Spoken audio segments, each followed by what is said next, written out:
Heh, ojo mak, ya Allah. Ngaliyo. Mak. Mak ngaliyo to mak ning kono wis iki.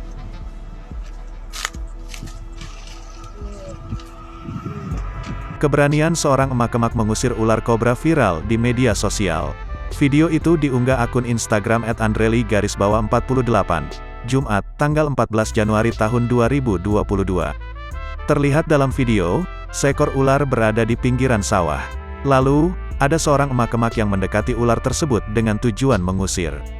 Tanpa rasa takut, si emak-emak mencoba mengusir ular tersebut dengan menggunakan ranting kayu. Bukannya pergi, ular itu malah mengenakan tubuhnya dan berdiri dengan melebarkan tudungnya. Si emak memukul kepala ular berkali-kali dengan ranting kayu. Namun, tetap tak kunjung pergi. Terdengar pula suara wanita histeris melihat aksi emak-emak itu. Hingga akhirnya ular tersebut masuk ke dalam semak-semak, dan si emak-emak juga menghindar dari pinggiran sawah.